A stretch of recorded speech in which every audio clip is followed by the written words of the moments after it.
Hello, everybody. Welcome back. I hope you're all doing well and that you had a lovely weekend. If you've been here before on Royal Luxury Life, my name is Zara, and I give honest, no-nonsense commentary on royal matters. If you respect royal families and enjoy this kind of analysis, please don't forget to hit the subscribe button, like the video, and leave a comment. Earlier this morning, Prince William, the Prince of Wales, held a private meeting at Kensington Palace with His Highness Prince Rahim Al Husseini. It's being reported that the discussion focused on shared priorities such as global development, interfaith cooperation, and humanitarian initiatives. This meeting reflects both leaders' long-standing commitment to charitable work and international partnerships. It also highlights the continuing relationship between the British royal family and the Aga Khan's global network, which plays a significant role in cultural, educational, and development projects across the world. Now, turning to the weekend. His Majesty the King pleasantly surprised runners taking part in the 5-kilometer park run at the Sandringham estate. As participants reached their first marker, they were greeted by a sign and a smiling king. These are genuinely some of the best photographs we've seen of him. He looks relaxed, joyful, and completely at ease. It's a very heartwarming sight. While organizers were clearly informed in advance, hence the prepared sign, many participants were completely unaware, likely for security reasons, and were utterly stunned. If I were running and suddenly saw the king waving at me, I can guarantee I'd wave back, forget my footing, trip, and fall flat on my face, without question. This is the second year in a row that the king has shown up to encourage participants. The run, or walk, depending on preference, was organized to raise funds for cancer research, a truly worthy cause and one very close to His Majesty's heart. Now, royal news over the weekend was relatively quiet, and there's a reason for that. The mainstream media has been entirely focused on one single story, because further details have emerged. What's becoming increasingly clear is that Prince Andrew and Sarah Ferguson once again misrepresented their relationship with a particular individual.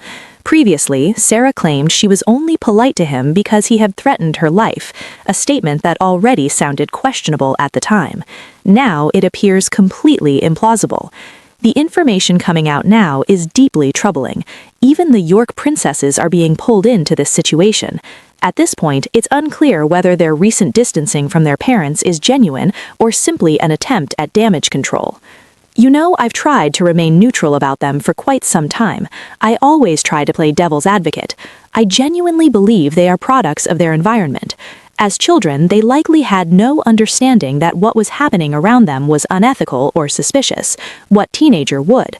But as they grew older, entered adulthood, and stepped into the real world, they must have understood. They must have. It now feels as though they're trying to protect their own reputations. I don't enjoy saying that, because I do like Princess Beatrice, and I've defended Eugenie many times. But the reality is that they appear to have financially benefited from arrangements their parents were involved in, whether connected to the Middle East or elsewhere. The whole situation feels murky. In my view, the royal family needs to take a firmer stance on Prince Andrew.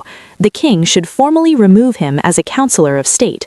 Yes, others have been added to the list, but Andrew should not be on it at all. It's true that he has not been convicted of a crime, but the associations are becoming uglier by the day, and the recent photographs were genuinely unsettling. At the same time, I can't help but notice that many other powerful names are barely being mentioned at all. Everywhere you look, it's Andrew's face dominating the headlines. It feels like a deliberate distraction, a convenient scapegoat.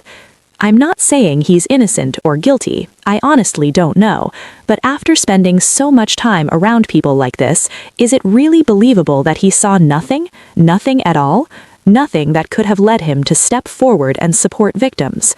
None of this reflects well on the House of York, and frankly, I believe the House of York should be wound down entirely, along with the House of Sussex. And speaking of former royals, let's talk about the two individuals who have spent the last 6 or 7 years actively trying to undermine the monarchy: Harry and Meghan. At the very least, Andrew and Fergie didn't bite the hand that fed them. Harry and Meghan, on the other hand, may now be feeling real regret, especially with dear old Ka's checkbook no longer within reach. But don't worry, the former Deal or No Deal briefcase girl is already busy planning her next global conquest. actress, children's author, podcaster, humanitarian, global leader, chef, supermodel, film producer, influencer, host, entrepreneur, former potential U.S. presidential candidate, and the woman who once seemed to believe she could be Queen of Britain. For Meghan Markle, no challenge is ever too small. Her latest ambition, taking over the international spread market. Following revelations about the sheer volume of stock she's holding, Meghan's team rushed to explain that she's preparing to take as ever global. But this raises some very obvious questions. If the business isn't even a year old, how has she been preparing for global expansion for so long? If it's so successful, why weren't sales figures provided to Bloomberg? And if demand is truly that high, why is Netflix refusing to sell the products in its stores and instead giving them away to staff? According to page 6, Netflix storage rooms are overflowing with jam, candles, wine, and floral sprays. One source even said there's so much stock that they're simply handing it out. Jam typically has a shelf life of 12 to 18 months. That explains the sudden appearance of 3-jar bundles and Valentine's packages. This isn't a promotion, it's stock clearance. And the $185 Valentine's bundle?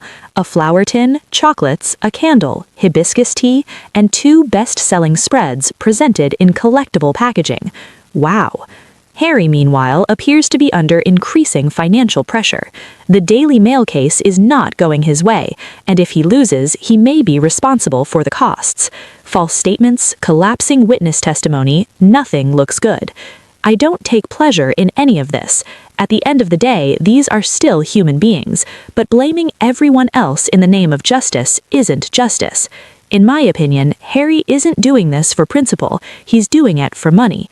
And if he loses this case, he may finally get a taste of the real world, where money doesn't magically appear. And Meghan, as we know, is far better at spending than earning.